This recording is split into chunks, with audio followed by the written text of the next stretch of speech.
अभी इस कक्षा में हम आध्यात्म सरोवर पुस्तक के आधार पर कुछ चर्चाएं विचार करते हैं।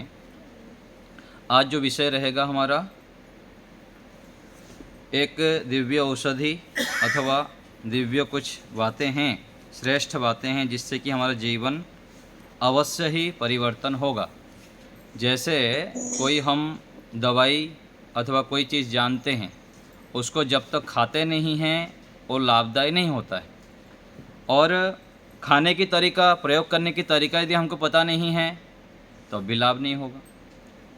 तो आप जितने व्यक्ति भी कक्षा में जुड़े हैं अंतिम तक बना रहिएगा, आपको बहुत कुछ ज्ञान विज्ञान नया मिलेंगे, ये हमारा विश्वास है। तो आप अंतिम तक अवश्य ही जुड़े रहिएगा, देखिएगा, सुनिएगा। प्रत्येक व्यक्ति हम अपने जीवन को उत्कर्ष की ओर ले जाना चाहते हैं। जैसे आज मैं सुविचार में लिखा था कि हमको ऊर्ध्वरेता बनना है। तो कोई पूछा कि अच्छा ऊर्ध्वरेता कैसे बनते हैं, क्या उसका उपाय है? तो मैं कहा कि कक्षा में आएंगे तो आपको विस्तृत बताएंगे। ऊर्ध्वरेता होना अर्थात जीवन की एक उच्चतम शिखर को प्राप्त कर लेना, जीवन के एक उच्चतम शिखर को प्राप्त कर लेना, जिससे कि नीचे और नहीं आना, केवल ऊपर ही ऊपर चलते रहना। और यह केवल एक दिन में प्राप्त नहीं होता है, इसके लिए सालों साल लगाना पड़ता है, निरंतर लगाना पड़ता है, और एक विधि से गुजरना पड़ता है। केवल बातें करने से अथवा सामान्य रूप से चलने से ये प्राप्त नहीं होता है, जिसको मैं दूसरे शब्द में बताता हूँ कि सामान्य पुरुषार्थ से विशेष उपलब्धि संभव नहीं है। हम जीवन में कुछ विशेष प्राप्त करना चाहते हैं और परमात्मा ने हमें विशेष करने के लिए यहाँ भेजे हैं। और पीछे जैसे कक्षा में बताया था, हनुमान जयंती के अवसर पर हम अपने सामर्थ्य को जानते नहीं हैं। हम अपने सामर्थ्य को जानते नहीं हैं और सोचते हैं कि बाहर से कहीं से आएगा। वास्तविकता का क्या है, सत्य क्या है कि हम अपने आप में पूर्ण हैं, हमारे अंदर कोई कमी है ही नहीं, लेकिन हम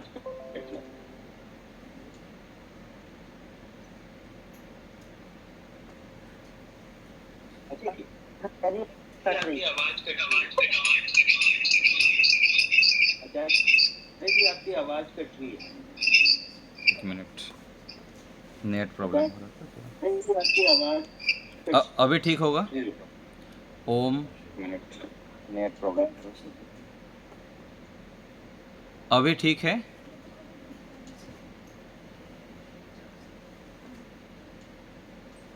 मुझे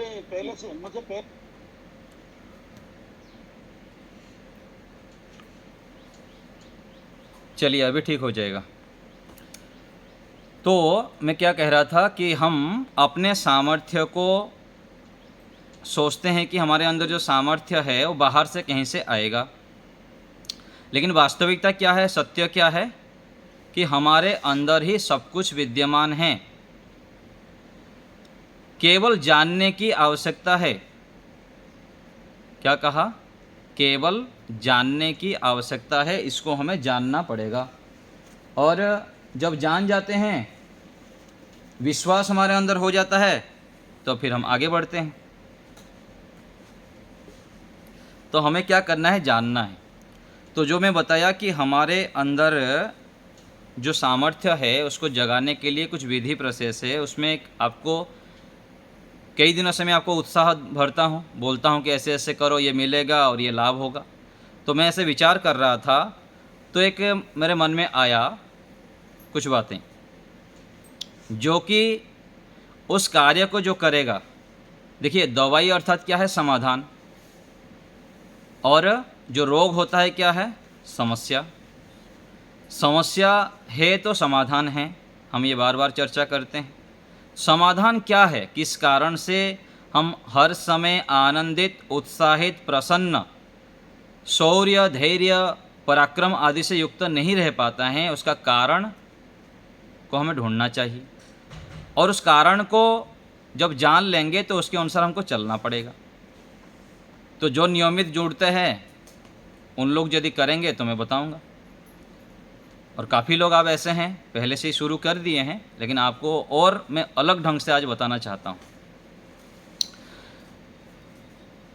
यह है कि हम प्रत्येक दिन अपने शरीर के लिए आधा घंटा नियमित रूप में लगाना है। और वो आधा घंटा कैसे, आप लोग तो लगाते होंगे, कोई 1 घंटा लगाता है, कोई 2 घंटा लगाता है। कोई अपवाद रूप में कोई व्यक्ति ऐसे होते हैं, कुछ व्यक्ति जो कि आधा घंटा लगातार कोई शारीरिक क्रियाओं को करते होंगे, जिस क्रिया से हमारे अंदर से ऊर्जा आ जाए हमारे अंदर। जैसे कोई आधा घंटा लगातार दौड़ लगाता है, कोई आधा घंटा लगातार सूर्य नमस्कार करता है, अथवा आधा घंटा जोर से चलता है गति से, अथवा कोई कपालभाति आदि जो भी क्रियाएं करते हैं शरीर के लिए श्वसन क्रिया के रूप में, तो उसको भी हमको करना है और कभी भी छोड़ना नहीं है। जितने भी दुख कष्ट बाधाएं हैं उनका मूल कारण है अशुद्धता, और इसको हमको समझना है और इसको अपनाना है। तो समझ में आ गया सबको? एक हम ऐसे क्रिया अपने जीवन में चुनें, चाहे दौड़ के रूप में, व्यायाम के रूप में, एक जगह पर रह के कूदने के रूप में, जो जवान है दंड बैठक के रूप में, और कोई जोर से चलते हैं तो उस रूप में, कोई श्वसन क्रिया के रूप में। आधा घंटा कम से कम बता रहा हूँ, उससे आगे फिर आप बढ़ा सकते हैं। 45 मिनट है, 1 घंटा है, 1.5 घंटा है। जितना जितना आप इसमें समय लगाएंगे शरीर की शुद्धता के लिए, उतना उतना आप जल्दी शीघ्रता से ऊर्ध्वरेता बन जाएंगे, ऋतंभरा प्रज्ञा को प्राप्त कर लेंगे। और साथ साथ फिर सत्संग, स्वाध्याय, यम नियम का पालन आदि तो है ही। और ये तो हो गया, इसको अभ्यास करना है, एक दिन में नहीं हो जाएगा। जैसे मैं आपको पहले ही बताया कि आप बोलते हैं कि पाचन नहीं होता, भूख नहीं लगता, तो मैं बताया ना 5 किलोमीटर दौड़ लगाइए, फिर देखिए भूख लगेगा कि नहीं लगेगा। सूर्य नमस्कार 100 बार करिए, देखिए भूख लगेगा कि नहीं लगेगा। हम शरीर को काम में नहीं लगाते हैं। यदि आपको जीवन में सुख शांति प्राप्त करना है तो एक ही उपाय है, वो क्या है? पुरुषार्थ, पुरुषार्थ, पुरुषार्थ, पुरुषार्थ की पराकाष्ठा। केवल शरीर से नहीं, बहुत सारे व्यक्ति हम लोग हैं आध्यात्मिक मार्ग पर चलते हैं, हम शरीर से तो मेहनत करते हैं, लेकिन उससे आगे हम बढ़ें, हम मानसिक रूप में कार्य करना सीख लें। दिन में हम जैसे 50,000 से 1 लाख बीज डालते हैं अपने मन में, अर्थात जो हम लाते हैं विचार, हम आत्मा, उस विचारों में हम क्या ला रहे हैं उसको देखें, और उस विचारों में हम दिव्यता लाएं। जो आप प्राप्त करना चाहते हैं उस विचारों को मन में बार बार लाएं। ये बहुत कठिन काम है, इसलिए मैं आपको बार बार कह रहा हूँ और लगातार मुझको इसको कहना है। सालों तो कहने के बाद ही आपके ये संस्कार अब डालेंगे और फिर उसके आधार पर आगे एक्शन होगा। मैं भी उसका प्रयास कर रहा हूँ, प्रयास किया, बहुत उग्रता से मैं इसके ऊपर काम कर रहा हूँ, इसलिए आपको भी मैं बता रहा हूँ। तो हमें क्या करना है? मन में काम करना है। मन रूपी जो यंत्र हमारे पास है उसको काम में लगाना है, क्योंकि जहाँ पर काम है वहाँ पर कामयाबी है, जहाँ पर गति है वहाँ पर प्रगति है। हमारे जीवन में गति नहीं है। और क्या कहा मैं? भूखंड विजेता वही हुआ, अतुलित यश अग्रेता वही हुआ, जिसने न कभी आराम किया, जिसने न कभी विश्राम किया। भूखंड विजेता वही हुआ, अतुलित यश अग्रेता वही हुआ। हमको अखंड प्रचंड पुरुषार्थ करना पड़ेगा। यदि अपने अंदर ऊर्ध्वरेता को, आप गुण को प्राप्त करना चाहते हैं, ऋतंभरा प्रज्ञा को प्राप्त करना चाहते हैं, अपर वैराग्य, पर वैराग्य, असंप्रजात समाधि की स्थिति को प्राप्त करना चाहते हैं, विशेष अपने अंदर दिव्यता लाकर समाज राष्ट्र में लाखों करोड़ों व्यक्तियों के अंदर आप कुछ विशेष देना चाहते हैं, तो हमको उग्र तपस्या करनी पड़ेगी। और वो तपस्या भी इस रूप में करना पड़ेगा, अपने आप को अंधा कर देना है, अपने आप को बहरा बना देना है, इस रूप में करनी पड़ेगी लंबे समय तक। केवल काम से काम, मतलब दूसरे से, दूसरे को देखना नहीं, केवल अपने ऊपर काम करना है। और ये हम कर सकते हैं, परमात्मा ने हमारे अंदर ये सामर्थ्य दे रखे हैं। देखिए विधर्मी लोगों ने कैसे काम कर रहे हैं, हम क्यों नहीं कर सकते हैं? अवश्य कर सकते हैं। ये विश्वास हमारे अंदर जगाना है, केवल विश्वास की ही कमी है, बाकी और कुछ नहीं है। हम अपने आप को दीनहीन, दुखी, दरिद्र, आलसी आदि आदि कह के अपने नज़र में हम अपने आप को कमज़ोर बना के रखें।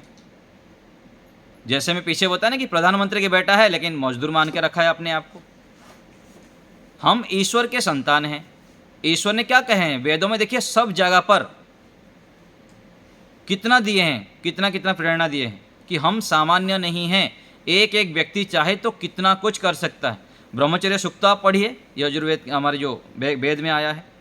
ब्रह्मचर्य में जो प्रतिष्ठित होते हैं, जो मन इंद्रियों पर संयम रखते हैं, वो जो चाहे वो प्राप्त कर सकता है।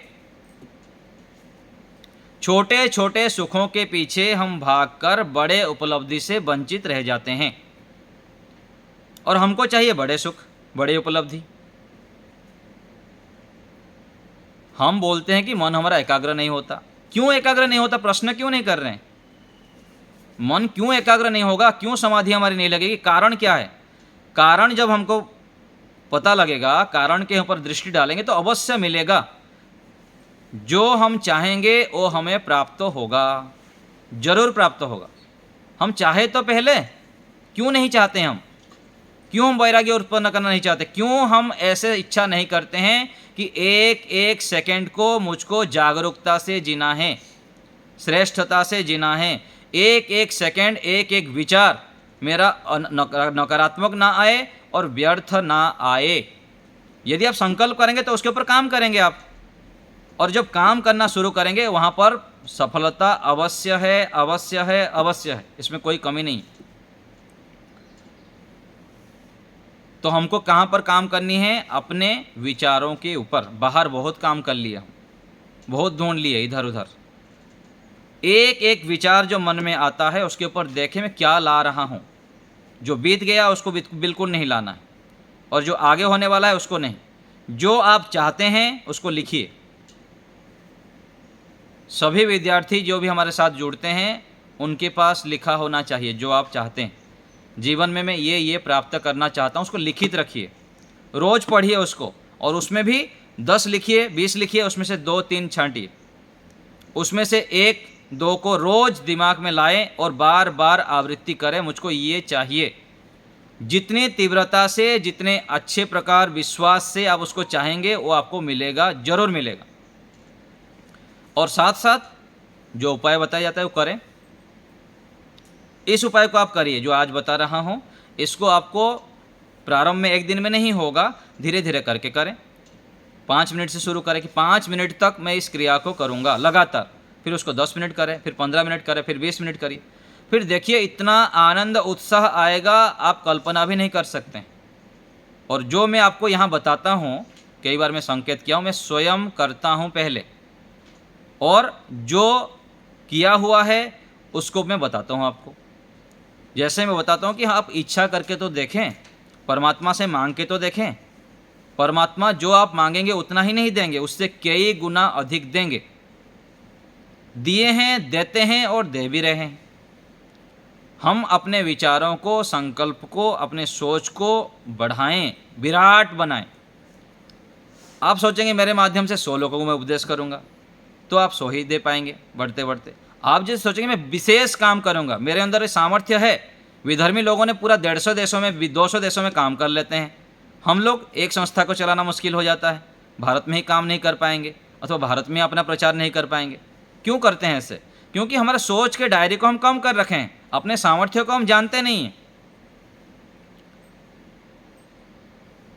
और ये होगा जब आप मेहनत करेंगे, और मेहनत भी विशेष रूप से आंतरिक। और इसके साथ दूसरी है कि हम जैसे व्यायाम के विषय में बताया, ऐसे ही आयुर्वेद के सेवन हम करें। आंवला, एलोवेरा, गिलोय, तुलसी, नीम, हल्दी, गोमूत्र। गोमूत्र भी विशेष लाभदायक है। रोज 1-2 चम्मच गोमूत्र को आप शहद के साथ मिला के लें, देखिए कितना अच्छा रहेगा। आध्यात्मिक व्यक्ति है, यज्ञ करता है, ध्यान करता है और वैदिक मार्ग पर चल रहा है, उसको यदि जुकाम, सर्दी, घुटना दर्द, ये दर्द, वो दर्द हो रहा है तो ये तो बहुत बड़ी ये है ना, कमी है। क्यों हो रहा है ये, उसको जानना चाहिए हमको। व्यक्ति अपने कमी को नहीं देखेगा, सीजन को दोष देगा, ऋतु परिवर्तन हो गया, वहाँ गया था, ये हो गया, उस स्थान पर गया था, ऐसे हो गया। क्यों हो रहा है ऐसे? इतना आप ढीला छोड़ रखे हैं। हम शरीर के राजा है, मन इंद्रियां हमारे दास है, हमारे गुलाम है। वो अपने को हमको वश में कर देते हैं। रोग हो जाएगा, व्याधि हो जाएगा, पेट दर्द हो जाएगा, सिर दर्द हो जाएगा। क्यों होगा ये? बिल्कुल नहीं होने देना है। एक एक सेकंड, एक एक मिनट, एक एक दिन बहुत महत्वपूर्ण है। वक्त है कम, लंबी मंजिल, हमें तेज कदम चलना होगा। हे परम तपस्या के पथि को, हमें नूतन पथ रचना होगा।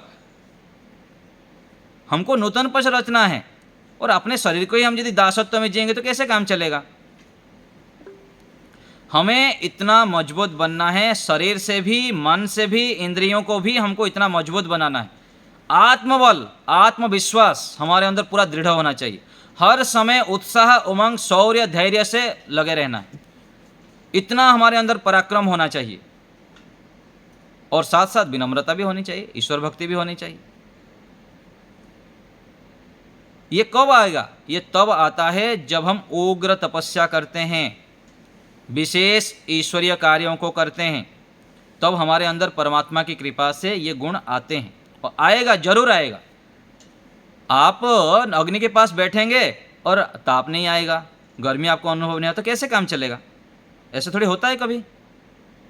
यही तो मैं कहता हूँ, हम ईश्वर की उपासना कर रहे हैं, यज्ञ कर रहे हैं, ध्यान कर रहे हैं, सालों से मेहनत कर रहे हैं, हमारे अंदर ऊर्ध्वता नहीं आएगा, हमारे अंदर दिव्यता नहीं आएंगे, हमारे अंदर पराक्रम नहीं आ रहा है, तो फिर क्या कर रहे हैं आप? टाइम पास कर रहे हैं। उग्र करिए ना। 11 बार गायत्री मंत्र जप करेंगे, 21 बार गायत्री मंत्र जप थोड़ी होगा। वो भी यदि 11 बार करते तो ऐसे इतना डूब जाए उस 11 बार में कि आपको 2 घंटा तक पता ही ना लगे समय। और यदि ऐसे नहीं कर पाते हैं तो गिनती करके करें, 1000 बार करें, लाख बार करें, करोड़ों बार करिए।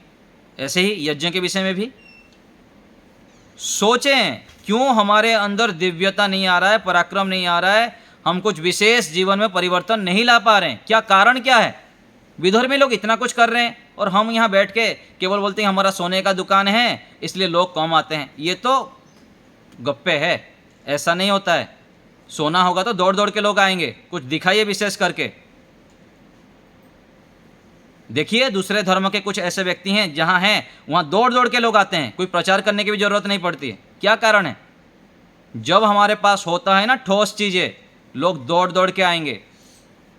जैसे मैं अपने कक्षा के विषय में बोल के रखा हूँ, कितने दिन से बोल रहा हूँ आपको कि हमारी कक्षा में जो एक बार आ गया दूसरे बार दौड़ दौड़ के आएंगे। अभी हमारे कक्षा में 80 तक पहुँचेगी नहीं, इसी कक्षा में देखिए 20 तक पहुँचते थे। यूट्यूब में भी कितने कम रहते थे, अभी कितना आते हैं देखिए। अभी हमारे कक्षा में 80 व्यक्ति के आसपास है। थोड़ी दिनों बाद बृहति ब्रह्मास्त्र शुरू होगा ना, देखिए 100 व्यक्ति रहेंगे, 100 व्यक्ति आएंगे, ये पक्का है, मैं आपको बता रहा हूँ। देखिएगा आएंगे जरूर, क्योंकि रोज आपको यहाँ पर हम प्रतिज्ञा करते हैं। मेरी विश्वास है, आत्मविश्वास है कि रोज आएंगे तो आप रोज आपको नया नया नया देंगे, कभी भी बोरिंग नहीं होंगे आप। रोज आपको वही चीज़ मिलता रहेगा, ऐसा नहीं होगा। तो हमें एक तो आपको बताया आज कि व्यायाम करना है और दूसरा आयुर्वेद का सेवन करना है। और जो समर्थ है ना वो शीर्षासन रोज किया करें। शीर्षासन से भी विशेष हमको एकाग्रता की प्राप्ति होती है। और दूसरी एक बात, आप लोग रोज शवासन किया करें। शवासन कौन कौन करते हैं आप में से? हाथ उठाइए जो ऑनलाइन जुड़े हुए हैं। माइक नहीं खोलना है, माइक नहीं खोलना है। तो ठीक है, बहुत अच्छी बात है। तो आप लोग को शवासन भी रोज करना है। 5 मिनट से शुरू करके 10 मिनट 15 मिनट किया करिए। शवासन करने से भी विशेष लाभ होता है। ठीक है, तो ऐसे कुछ बातें हमको ध्यान रखना है। देखिए, एक वेद मंत्र हम बोलते हैं ईश्वर स्तुति प्रार्थना मंत्र में कि य आत्मदा बलदा यस्य विश्व उपासते प्रशिशम यस्य देवाः यस्य छायामृतम यस्य मृत्युः। जो परमात्मा के सानिध्य में रहते हैं, जो परमात्मा के सानिध्य में रहते हैं, उनको, अभिषेक जी माइक म्यूट करिए, रिमूव भी नहीं हो रहे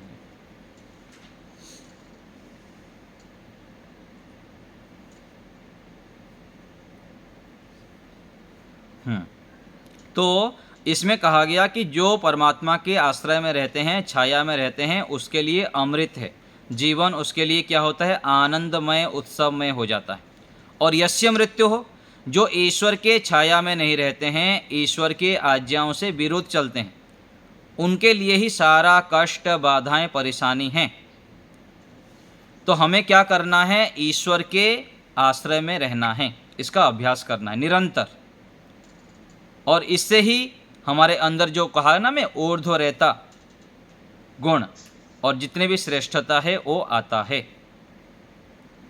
और एक उपनिषद की पंक्ति आता है, यतो वा इमानि भूतानि जायन्ते येन जातानि जीवन्ति यत् प्रयन्ति अभिसंविशन्ति तद् विजिज्ञासस्व तद् ब्रह्मेति।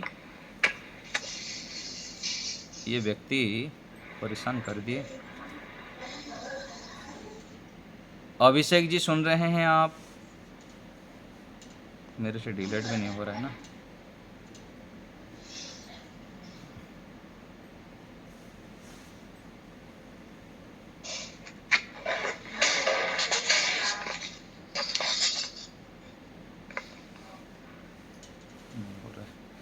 चलिए, तो अभिषेक जी है वो ना, आप जरा म्यूट कीजिए ना। नहीं हो रहा है ना मेरे से, थोड़ा ये मैं इसमें जुड़ा हूँ इसलिए नहीं हो रहा है। आप थोड़ा गोपाल भाई, आप भी नहीं कर सकते, होगा नहीं। अभिषेक जी आप जरा म्यूट हो भाई, म्यूट कर लो। आचार्य जी को परेशान हो रहा है, वो सुनने होंगे, से जुड़ गए होंगे। हमें चलिए, भी कुछ सुनाई नहीं दे रहा है। रहने हाँ। दीजिए। तो इस जो उपनिषद की पंक्ति है, इसमें कहा गया है कि जिससे ये संसार बना हुआ है, जिससे ये संसार पालित हो रहा है और जिसमें विलयन होते हैं, उसको जानने की इच्छा करो, तद विजिज्ञासस्व तद ब्रह्मेति।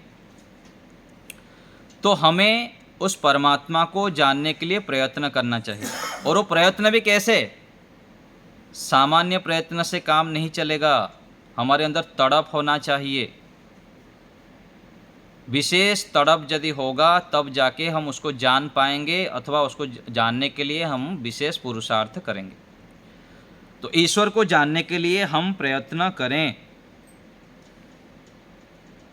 क्योंकि उपनिषद में और एक जगह पर कहा गया, यो वै भूमा तत्सुखम न अल्पे सुखम अस्ति। हम सब चाहते हैं भूमा सुख, बड़ा सुख चाहते हैं, क्योंकि जीवात्माओं को कम सुख से तृप्ति नहीं है कभी भी। और विशेष सुख कब मिलेगा? जब हम भूमा को जान लेंगे, परमात्मा को जान लेंगे, तब जाके हमको विशेष सुख मिल सकता है। और उसको जानने के लिए हम प्रयास करें। और हम जान सकते हैं, हमारा जन्मसिद्ध अधिकार है ईश्वर को जानना। मनुष्य शरीर मिल गया है तो हम ईश्वर को जान सकते हैं, अनुभूति कर सकते हैं, और अवश्य ही कर सकते हैं। ये हमें विश्वास रखनी है।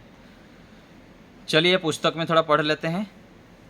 आध्यात्म सरोवर पुस्तक में पृष्ठ संख्या 357 ईश्वर प्रणिधान का विषय चल रहा था। जैसे लौकिक क्षेत्र में आशा, संभावना, अनुमान, कल्पना आदि का अपना महत्व है, वैसे ही यहाँ भी इसका अत्यंत महत्वपूर्ण योगदान है।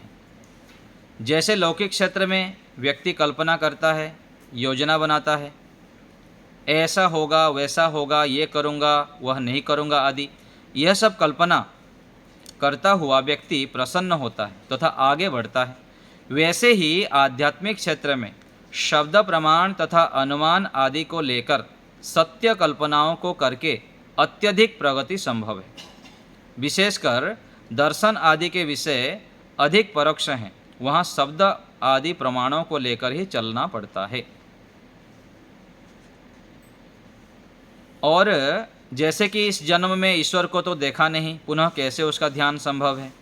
इसका यही समाधान है कि ऋषियों ने जैसा बताया है वैसा करेंगे, वह भी शास्त्रों में वेदों में लिखा हुआ है, अतः यथार्थ है।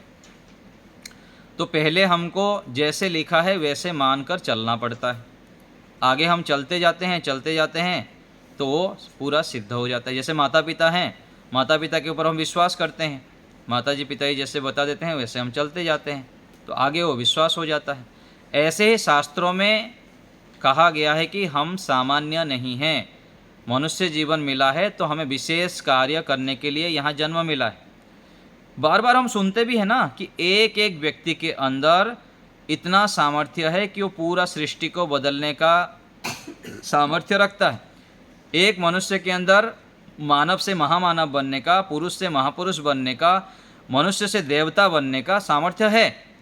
लेकिन हम क्या सोचते हैं? वो सोचते पता नहीं मेरे लिए नहीं है, दूसरे के लिए है। क्या सोचते हैं हम? ये मेरे लिए नहीं है, ये तो दूसरे के लिए है। ऐसा नहीं है, ऐसा बिल्कुल भी नहीं है, ये हमारे लिए ही है। मेरे को ही समाधि लगानी है, मेरे को ही परवैराग्य को प्राप्त करना है, मेरे को ही जीवन मुक्त बनना है, मुझे को ही त्रिगुणातीत बनना है, मेरे को ही स्थित प्रज्ञता को प्राप्त करनी है, मेरे को ही मुमुक्षुत्व को उत्पन्न करनी है। सत्यार्थ प्रकाश में लिखिए, जैसे भूखे को और प्यासे को भूख और पानी के सिवाय कुछ नहीं दिखता, ऐसे ही मुमुक्षुत्व को ऐसे स्थिति बनानी चाहिए कि केवल ईश्वर और ईश्वर की आज्ञा के पालन के लिए ही जीवन, एक एक सेकंड, एक एक विचार हमारा ईश्वर के आज्ञा के विरुद्ध ना हो, ऐसे हमको पुरुषार्थ करना है। और ये प्राप्त कर सकते हैं, असंभव बिल्कुल भी नहीं है, बिल्कुल भी असंभव नहीं है। हम असंभव मान के बैठे हुए हैं। पहले तो मान्यता को हम हटाएं, मन में पहले यही बैठाना है कि मैं कर सकता हूं, मैं कर सकती हूं और मैं ही कर सकती हूं। ये केवल विश्वास हमारे मन में बीज डालना शुरू कर देना, देखिए कैसे होगा। हम भी ऐसे ही सालों साल करके चलते थे, अभी हमको कुछ पता लगा है इसके तरीका। 15 साल हो गया लगे हुए हैं, कितने बार पढ़ना उठना, बार बार पढ़ना उठना, फिर अभी जाके कुछ संभल रहे हैं और अच्छे से संभल रहे हैं। सालों तक, कई जन्मों तक लगना पड़ता है, और वो भी एक विधि में, प्रोसेस में, गुरु आचार्य के सानिध्य में रहते हैं, लंबे समय तक समय लगाना पड़ता है। कई महीना लगाना पड़ा हमको, कभी 1 महीना लगाए, कभी 6 महीना लगाए, है ना। एक सघन साधना शिविर किए थे, 1 साल उसमें लगाए थे, तो सालों साल लगे रहीं। सबको लगाना पड़ेगा ऐसे नहीं, जल्दी भी हो सकता है। जितना जल्दी आप अपने अंदर विश्वास जगा देंगे उतना जल्दी आप जाग जाएंगे। विश्वास जगाएं, मन में काम करें, मानसिक रूप में हम मजबूत बन जाएं, तब देखिए फिर कैसे चमत्कार हो। तो आगे देखिए, दैनिक व्यवहार में समस्त कार्यों को करते हुए मन में यह भावना बनानी चाहिए कि मैं ईश्वर में स्थित हूँ। ईश्वर मेरे मन, वाणी और शरीर से की जाने वाली समस्त क्रियाओं को प्रत्येक क्षण देख, सुन, जान रहा है। ये हमको निश्चय करना है। हम नहीं जान पा रहे हैं कि ईश्वर हमें सर्वथा जान रहा है, किंतु यह अनुमान सिद्ध है, उसके परोक्ष में हम कुछ भी नहीं कर सकते। ऐसी स्थिति में परिनिधान के लिए ईश्वर गुणवाचक शब्दों की माला फेरनी चाहिए।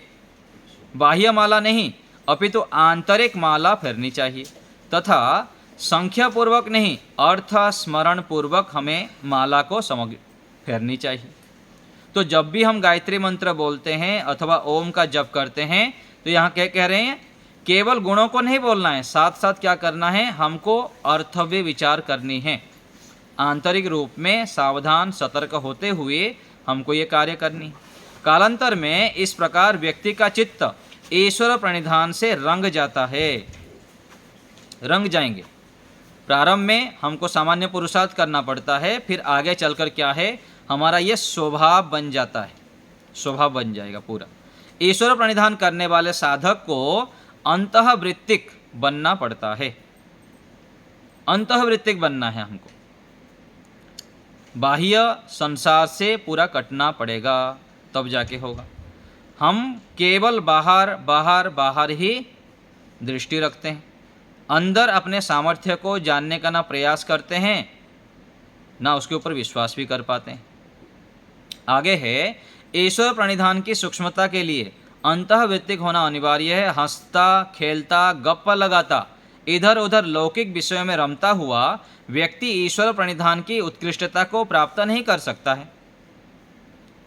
बाह्य वृत्ति अर्थात वृत्ति सारूप्यता, मन इंद्रियों के विषयों तथा तत्संबंधित संस्कारों स्मृतियों से व्यक्ति खेलता रहता है। देखिए क्या कह रहे हैं, ध्यान से सुनिए। बाह्य वृत्ति अर्थात वृत्ति सारूप्यता, जैसे मन में आ गया वैसे, मन इंद्रियों के विषयों तथा तत्संबंधित संस्कारों स्मृतियों से व्यक्ति खेलता रहता है। उसको छोड़कर केवल ईश्वर आत्मा से संबंधित इच्छाओं वृत्तियों से युक्त रहना चाहिए। इस स्थिति को बनाने के लिए प्रथम सिद्धांत निश्चित करना चाहिए। चक्षु रसना आदि के विषय रूप रस आदि का इतने सीमा तक ग्रहण करूंगा, उससे अधिक तथा न्यून नहीं करूंगा। ऐसा व्रत लेकर चलना पड़ेगा, व्रत लेनी पड़ेगी, संकल्प करना पड़ेगा, तब देखिए कैसे लाभ होगा आपको। तो केवल हम हंसे मजाक बाह्य बातें इधर उधर के काम करते हुए इन स्थितियों को प्राप्त कर लेंगे सोचेंगे तो नहीं हो पाएगा। हमको अंतर्वृत्तिक बनना पड़ा कुछ काल के लिए। प्रारंभिक काल में तो थोड़ा मेहनत करना पड़ता है, लेकिन धीरे धीरे जब मजबूत बन जाएंगे तो फिर कोई समस्या नहीं। जैसे कोई कार चलाना सीखते हैं तो प्रारंभ में तो शहर से दूर सीखना पड़ता है, फिर धीरे धीरे करके शहर के बीच में भीड़ के बीच में भी आराम से चला लेता है, कोई समस्या होती नहीं। तो ऐसे ही हमें भी इन आंतरिक कार्यों को, अपने मन को ट्रेनिंग देना पड़ेगा, अंदर से हमको मजबूत बनना पड़ेगा, काम करनी पड़ेगी विचारों के ऊपर। मैं विचार क्या करता हूँ, तो हमें उसके लिए पहले निश्चय करना है मुझको क्या चाहिए। जो चाहिए उसी से संबंधित विचार ही लाएं और उसी विचार को ही लाएं बार बार। तो जितना देखने का निश्चय किया व्यवहार में पुनः उतना ही देखे, उससे आगे निरोध करे। जितना आवश्यक है उतना ही संबंध रखे, शेष से दूर रहे। प्रायः व्यक्ति नए नए रूपों स्पर्शों के लिए लालायित रहता है, इसे छोड़ना चाहता है। आरंभ में एकांत में रहें, बहुतों के संग में ना रहे। इसलिए सांख्य दर्शन में क्या कहा गया है, बहुवीर योगे विरोधो रागाधिभिः कुमारी संखवत द्वाभ्याम अपि तथैव। बहुतों के साथ अक्सर विरोध ही हो जाता है, मतभेद दो में ही हो जाता है। जैसे बच्चियों के पैर में बंधे घुंघरू बज ही जाते हैं, चाहे जितनी भी सावधानी से चले। यहाँ एकांत का अभिप्राय एक अनुशासन, एक विचार, एक शैली, एक क्रियाकलाप आदि से है। एकांत में रहना मतलब कुछ काल तक तो आपको कहीं से सीखना पड़ेगा, पढ़ना पड़ेगा, जानना पड़ेगा, है ना। और जहाँ रहते हैं वहाँ भी अनुशासित रहना पड़ेगा। एक विचारों को, वेद के विचारों को मानना पड़ेगा, अवैदिक विचारों को भी मानेंगे और दूसरे बातों को भी सुनते रहेंगे जो अवैदिक है, तो फिर कन्फ्यूजन हो जाएगा आपको। तो बाह्य विषयों को छोड़कर आंतरिक विषयों का ही चिंतन मनन करते रहना चाहिए। अंदर हम काम करें, निधिध्यासन के विषय आंतरिक ही होने चाहिए। दीर्घ काल तक अभ्यास करने से मौन, गंभीर, व्रत, प्रतिज्ञा आदि करता हुआ अंतःवृत्तिक बना जा सकता है। अंतर्वृत्तित्व के लिए व्याप्य व्यापक भाव अर्थात मैं ईश्वर में हूँ तथा ईश्वर मुझ में व्यापक है, इस अवस्था को बनाना चाहिए। अपने आप को शरीर से भिन्न मानकर चलना चाहिए।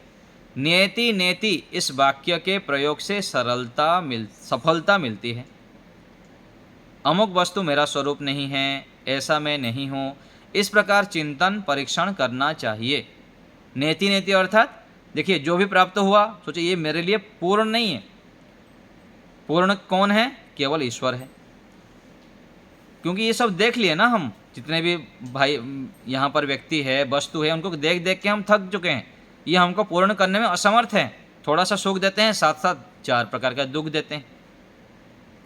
तो हमें ये मन में बिठाना है कि सांसारिक जो व्यक्ति हैं, वस्तु हैं, ये मेरे लिए पर्याप्त नहीं है। जो जितना अधिक आंतर्वृत्तिक होगा वो उतना ही उच्च स्तरीय ईश्वर प्रणिधान बना सकेगा। तो ईश्वर प्रणिधान का अभ्यास दिव्यता से आगे बढ़ने के लिए, जितेंद्रिय बनने के लिए, ऊर्ध्वरेता बनने के लिए, जीवन में हमको जो भी चाहिए उसको प्राप्त करने के लिए आवश्यक है। जो ईश्वर प्रणिधान से युक्त होते हैं, ईश्वर को समर्पित होकर कार्य करते हैं, उसके कार्य, सभी श्रेष्ठ कार्य शीघ्रता से पूर्ण हो जाते हैं। कुछ भी चाहिए वो मिलेगा मिलेगा मिलेगा, 100% मिलेगा, 101% मिलेगा। सही विधि से, सही दिशा से आप चलते रहिए, जरूर मिलेगा आपको। साधक व्यक्ति को समस्त अनावश्यक विषय भोगों, बातों, पदार्थों का त्याग करना पड़ता है। देखिए एक एक पंक्ति कितना महत्व है, विशेष पंक्तियों का यहाँ संग्रह किया गया है। क्या कहा है? साधक व्यक्ति को समस्त अनावश्यक विषय भोगों, बातों, पदार्थों का त्याग करना पड़ता है। एक तो विषय, शब्द, स्पर्श, रूप, रस, गंध विषय है। बातें, अनावश्यक बातें नहीं करनी। पदार्थ, अनावश्यक वस्तुओं का भी संग्रह नहीं करनी है, नहीं तो फिर उसको संभालने में, सजाने में, सुरक्षा करने में ही समय लग जाएगा। सांसारिक पदार्थों के प्रति मन में जो राग भावना होती है उसको हटाना चाहिए, तथा शेष आवश्यक वस्तुओं का भी उपयोग राग रहित होकर करना चाहिए। यहाँ थोड़ा रुकता हूँ। आप बोलेंगे कि अच्छा ये ऐसे करेंगे तो कैसे चलेगा, व्यक्ति फिर जी नहीं पाएगा। अरे थोड़े दिन आपको लगता है ऐसे होता है, जब दिव्य आनंद मिलेगा ना परमात्मा से, मन एकाग्र होगा, शांत, प्रसन्न, आनंद, उत्साह, शौर्य, पवित्रता आदि दिव्य आपको सुख मिलेगा। प्रारंभ में तो आपको लगता है कि इन सबसे कैसे कट सकते हैं, कैसे बच सकते हैं, ये तो जीवन हमारा जीना ही हराम हो जाएगा। ऐसा नहीं। जब आप छोटे चीज़ों को छोड़ेंगे तो आपको बड़े बड़े चीज़ मिलेंगे, बहुत विशेष चीज़ें मिलेंगे, आप गदगद हो जाएंगे आनंद से। करके देखें। प्रायः देखा जाता है कि रूप आदि विषयों से संबंधित अनेकों वस्तुओं, उनके गुणों, कर्मों को जानने की इच्छा होती है।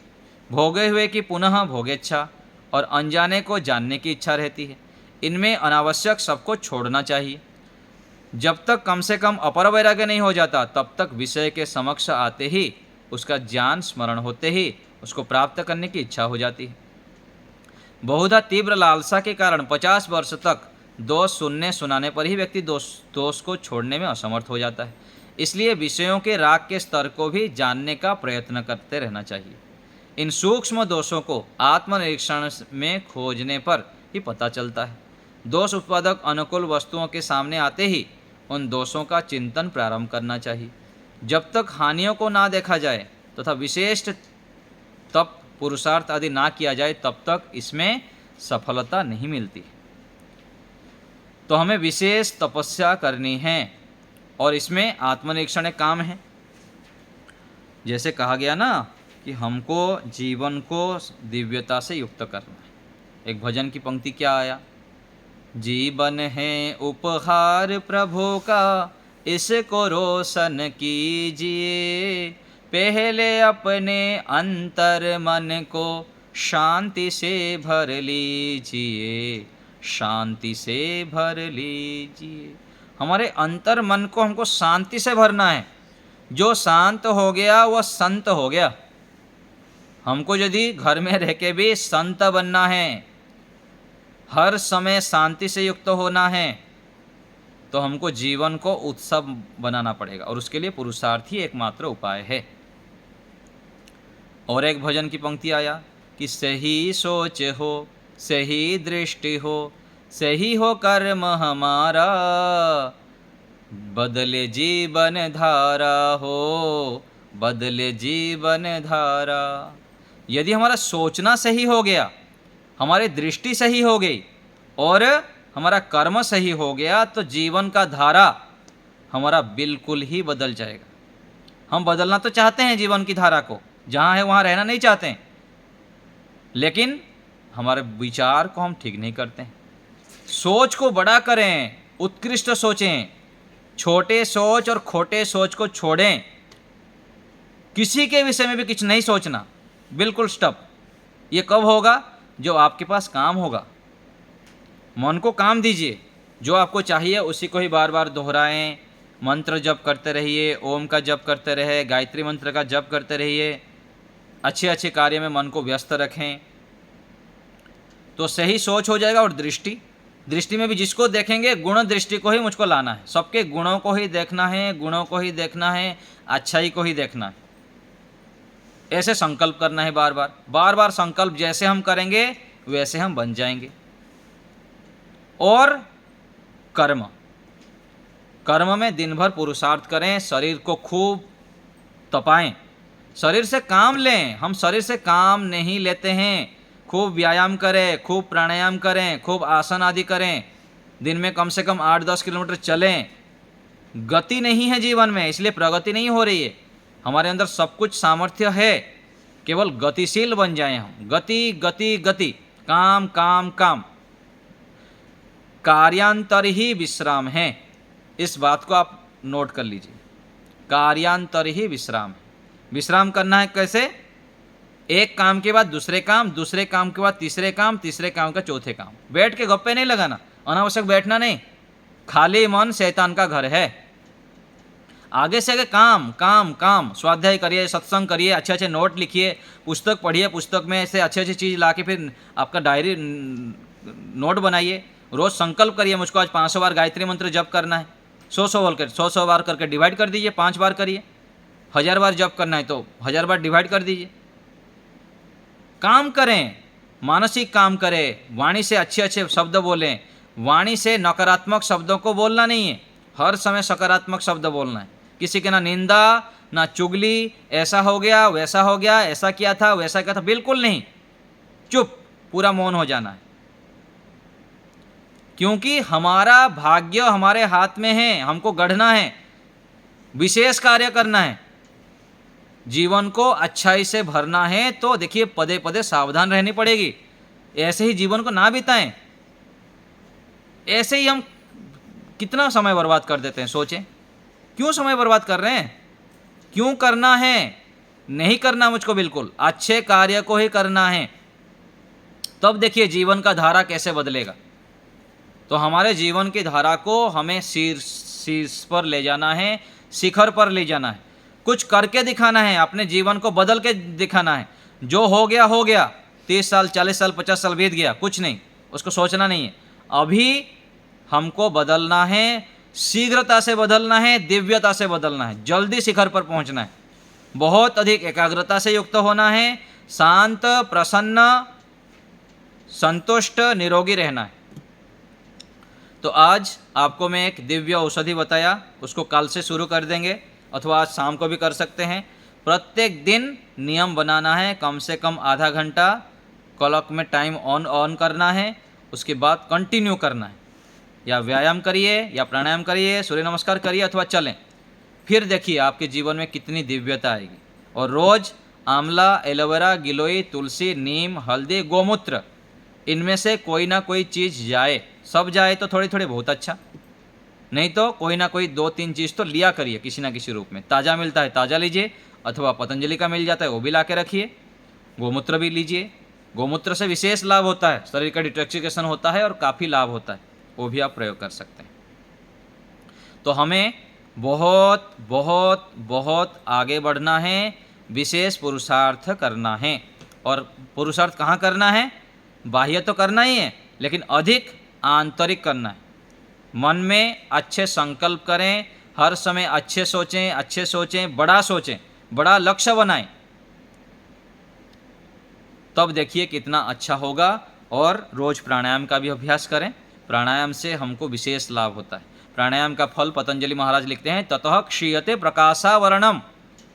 प्राणायाम का फल महर्षि पतंजलि लिखते हैं। प्राणायाम जब करते हैं तो प्रकाश का जो आवरण है, अर्थात ज्ञान जो ढका हुआ है, ज्ञान हमारे जो ऋतुमरा प्रज्ञा उत्पन्न नहीं हो पा रहा है, हम जो विशेष निर्णय नहीं ले पा रहे हैं, सत्य निर्णय नहीं पा रहे हैं, बड़ा बड़ा निर्णय नहीं ले पाते हैं, इसका कारण यह कि अशुद्धि।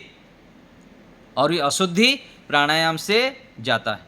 इसको कहा गया योग अंग अनुष्ठानात्। प्राणायाम के अनुष्ठान से, योग के अंग के अनुष्ठान से अशुद्धि क्षय ज्ञान दीप्ति ही, योग दर्शन के सूत्र है ये, ज्ञान दीप्ति ही अविवेक ख्याते है। विवेक ख्याति की प्राप्ति हो जाती है, तत्व ज्ञान की प्राप्ति हो जाती है। व्यक्ति फिर सामान्य नहीं रह जाएगा, आप जहाँ पर है वहाँ पर विशेष बन जाएंगे। अपने आपको तो आप परिवर्तन कर ही देंगे, दूसरे भी आपको पहचान नहीं पाएंगे कि ये कैसे इतना परिवर्तन हो गया। ये होगा, ये हमारे अंदर सामर्थ्य है और हम कर सकते हैं। ये विश्वास अपने अंदर जगाइए। तो ऐसे करके चलेंगे तो बहुत अधिक हम शीघ्रता से जीवन को सफल बना सकते हैं। तो हमको बहुत मेहनती बनना है, हर समय मेहनत मेहनत मेहनत का ही स्वभाव बनाना है। ठीक है, अभी आप लोग को कुछ पूछना हो तो बताइए। अरुण जी बताइए। आचार्य जी नमस्ते। आचार्य जी जरा तुष्टि दोष के बारे में बताना, ये तुष्टि दोष क्या होता है? तुष्टि दोष यह है कि जब व्यक्ति आध्यात्मिक मार्ग पर चलता है, मैं 20 साल से आर्य समाजी हूँ, मैं रोज़ संध्या करता हूँ और मैं बहुत अच्छा ध्यान लगा देता हूँ। माइक म्यूट करिए। मैं बहुत अच्छा ध्यान लगा देता हूँ। ऐसे ऐसे सोच के व्यक्ति फिर संतोष का पालन कर लेता है कि मैं तो बहुत कर रहा हूँ, मैं तो रोज़ दोनों समय यज्ञ करता हूँ, मैं बहुत ध्यान करता हूँ, मैं तो बहुत परोपकार करता हूँ। ऐसे सोच के क्या कर रहा है अच्छी बात है, लेकिन तुष्टि दोष में कहना चाह रहे कि ये आप जितना कर रहे हैं ना, इतना पर्याप्त नहीं है। आप 10 लेवल पे बैठे हुए हैं, आपको तो 100 तक जाना है। आप 10 में क्यों रह रहे हो? परमात्मा आपके 10 में रहने के लिए नहीं बनाए हैं आपको 100 तक जाना है और 100 मार्क लेना है। आपको जीवन मुक्त बनना है, आपको परवैराग्य को प्राप्त करना है, आपको त्रिगुणातीत बनना है, आपको स्थितप्रज्ञ बनना है, आपको ऊर्ध्वरेता बनना है। हम अपने इंद्रियों को छोटे छोटे सुखों में करके अपने शरीर के जो सामर्थ्य है उसको नीचे बहा रहे हैं। ऊर्ध्वरेता पूरा इतना हम डिसीजन मेकिंग पावर से युक्त हो जाए कि हम सामान्य ना रहें, अपने कर्मों से, अपने विचारों से हम पूरा विश्व में फैलाएं ना। क्यों नहीं फैला सकते? तो ये तब होगा जब हम तुष्टि दोष को समझेंगे। तो तुष्टि दोष अर्थात हम जितने भी आध्यात्मिक क्रियाएं करते हैं उसमें संतुष्ट नहीं रहना है, उसको और भी बढ़ाना है, और भी बढ़ाना है, बहुत शिखर तक ले जाना है। ऐसे करके जब चलते हैं तो परमात्मा की कृपा तो हमारे साथ है ही, और अपने पुरुषार्थ से हम बहुत अपने जीवन को परिवर्तन कर लेते हैं। नया जन्म हो जाता है हमारा, आगे से आगे हम बढ़ जाते हैं, बहुत विशेष संन्यास ले लेते हैं, फिर बहुत आगे अपने जीवन को दिव्यता से युक्त करके संसार के लिए बहुत उपयोगी बन जाते हैं हम। ठीक है, संतोष जी नमस्ते जी। आचार्य जी नमस्ते।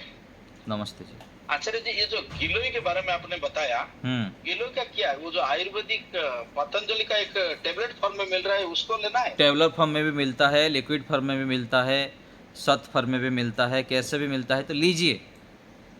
ताज़ा मिलता है तो ताज़ा लीजिए। कितना दिन में कितना बार लेना है? दिन में सुबह उठ के लिया करिए। यदि लिक्विड लेंगे तो 20 ml लिया करिए, 15-20 ml ले सकते हैं। पानी में मिला के, पानी के, हाँ, पानी के साथ? थोड़ा गुनगुना पानी में।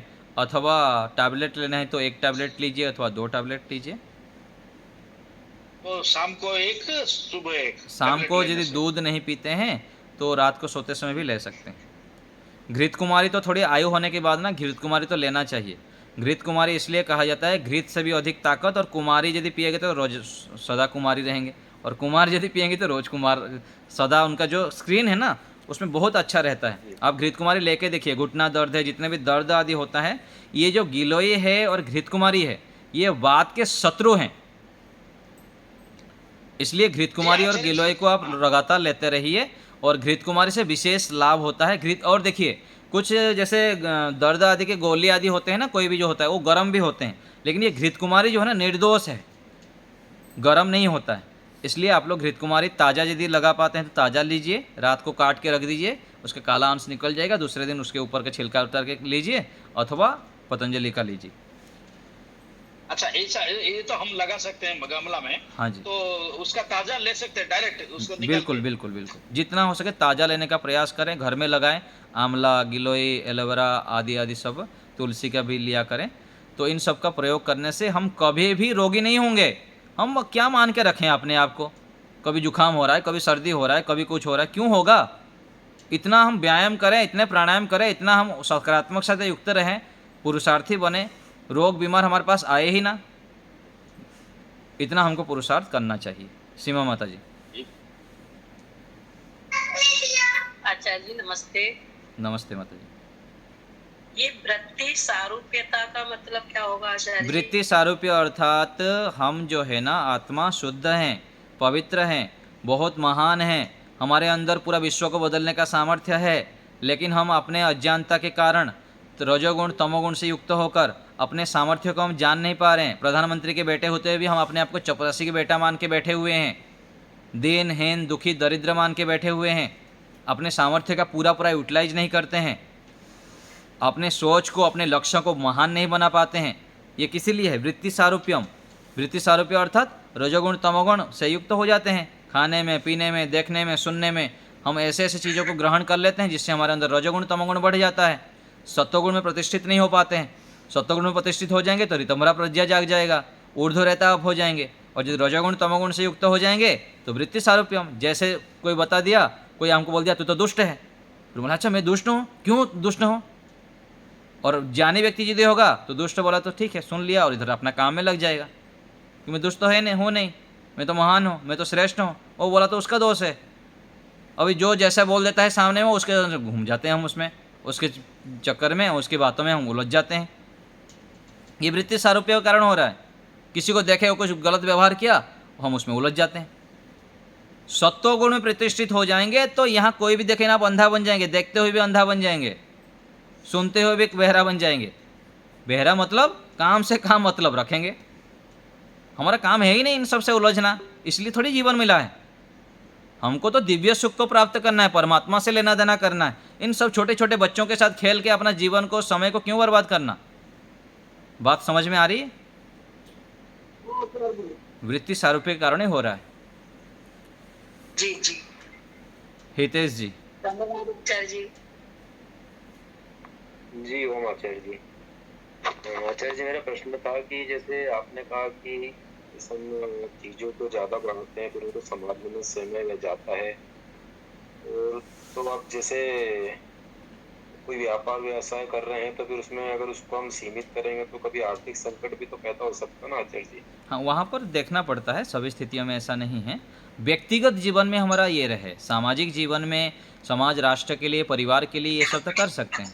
माइक म्यूट करिए, है ना? तो व्यक्तिगत जीवन में जो हमारे निजी जीवन है ना, वहाँ पर हम अपरिग्रह का पालन करें।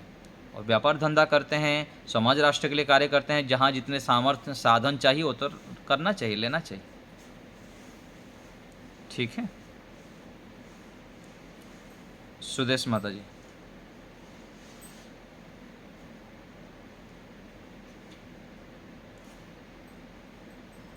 सुदेशना माता जी।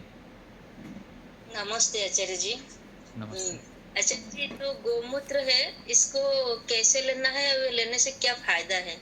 सुबह ले सकते हैं, सुबह सुबह खाली पेट ले सकते हैं 2 चम्मच 10 ml के आसपास गुनगुना पानी में आधा चम्मच के आसपास शहद डाल के अच्छे से घोल के ले लीजिएगा। अथवा रात को यदि आप दूध नहीं पीते हैं तो उस समय भी ले सकते हैं। 10 ml 2 चम्मच शहद में मिला के रात को सोते समय पी लीजिए। थोड़ा सा गुनगुना पानी हो, हल्का, बहुत हल्का। अभी गर्मी का दिन है ना, ये दिन है, तो वो पेट की समस्या सारे ठीक हो जाएंगे और हजारों बीमारी ठीक हो जाते हैं गोमूत्र पीने से। लिया करिए। धन्यवाद आचार्य। सुनीता माता जी। नमस्ते आचार्य जी। आचार्य जी, आंवले का चूर्ण ले सका? ले इस सकते टाइम लेना चाहिए जी? ले सकते हैं, खाली पेट लीजिए, लाभ देता है। आधा चम्मच जी? हाँ जी, हाँ जी। ठीक है। देवजी भाई हाथ उठाए हैं, कुछ बोल रहे हैं क्या? और कोई कुछ पूछना है, बोलना है? हो गया सबका? कोई और हाथ उठाए हैं क्या? मेरे को दिख नहीं रहा है। सुदेश माता जी जल्दी बोलिए। आचार्य जी, जिनको जोड़ों की प्रॉब्लम रहेगी, वात का रोग है, खट्टी चीजें लेने से, आंवला वगैरह लेने से उनको तो बढ़ जाएगी प्रॉब्लम। हाँ, वो तो अपने देखेंगे ना फिर। जोड़ों का दर्द वाले मेरे को थोड़ी पूछे आंवला लेना है, जोड़ का दर्द है नहीं, वो तो उसमें फिर जिसका परहेज करना है वो देख लेंगे। ठीक है, सलाह ले लेंगे कि क्या चाहिए क्या नहीं चाहिए, वो देख लेंगे। ठीक है, चलिए, हो गया। और कोई तो हाथ नहीं उठाए हैं ना, मेरे को दिख नहीं रहा है इसमें। यहीं रखते हैं।